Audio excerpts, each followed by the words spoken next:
Welcome to R foodies. આજે આપણે બનાવવાના છીએ એકદમ સ્વાદિષ્ટ એવી ગિરનારી ખીચડી। જો વિડીયો ગમે તો લાઈક અને સબસ્ક્રાઈબ કરવાનું ભૂલતા નહીં। અહીં ખીચડી બનાવવા માટે મેં 5 અલગ અલગ દાળ લીધી છે અને સાથે તેટલા જ પ્રમાણમાં ચોખા લીધા છે। તમે તમારી મનપસંદગી પ્રમાણે દાળ લઈ શકો છો। આપણે એક બાઉલમાં લઈ બધું સરખી રીતે 3 થી 4 વાર પાણીથી ધોઈ ચોખ્ખું પાણી ઉમેરીને 1 કલાક માટે ઢાંકીને પલાળી લઈશું। સાથે સિંગદાણાને પણ આપણે ધોઈને પલાળી લઈએ, જેથી કરીને ખીચડીમાં કાચા ન લાગે અને જલ્દી ચડી પણ જાય।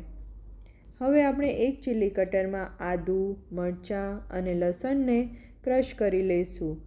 આપણે અહીં અધકચરા આદુ, મરચાં, લસણનો જ ઉપયોગ કરવાનો છે, જેથી કરીને ખીચડીમાં તેનો સ્વાદ સરસ આવે। હવે આપણે આ ખીચડી જે છે એ ઓરિજિનલ રીતે એટલે કે કુકરમાં નહીં પણ પેનમાં છૂટી બનાવવાના છીએ। તો અહીં એક જાડા તળિયાવાળું પેન લીધું છે, તેમાં 3 થી 4 ચમચા જેટલું તેલ ગરમ કરી તેમાં રાઈ, જીરું, હિંગ સાથે સૂકા લાલ મરચાં, તજ, લવિંગ, બાદિયા, તેજપત્તા ઉમેરી મિક્સ કરી સાથે આદુ, મરચાં અને લસણ જે આપણે અધકચરા ક્રશ કર્યા હતા એ ઉમેરી બરાબર સાતળી લઈએ।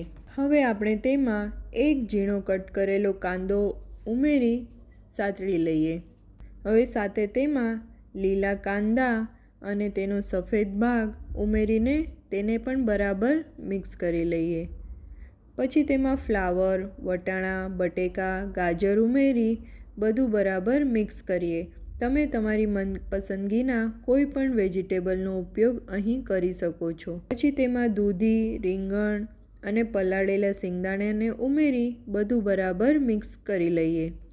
હવે આપણે તેમાં મસાલામાં હળદર, લાલ મરચું અને સ્વાદ પ્રમાણે મીઠું ઉમેરી 1 થી 2 મિનિટ માટે સાતળી લઈએ।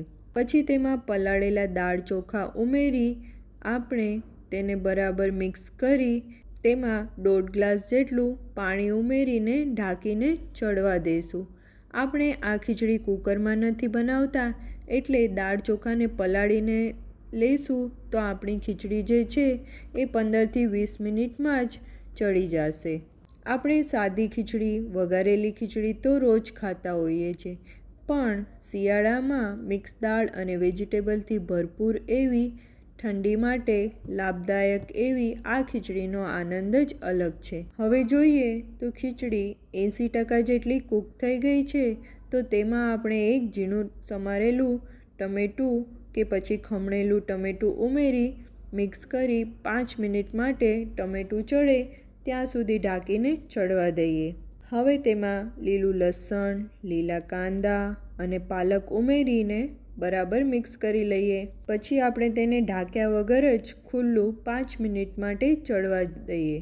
જો આપણે ઢાંકીને ચડવા દઈશું તો તેમાં ઉમેરેલા પાલક અને લસણ, કાંદા જે છે એ કાળા થઈ જશે, એટલે આપણે તેને ખુલ્લું જ ચડવા દઈશું।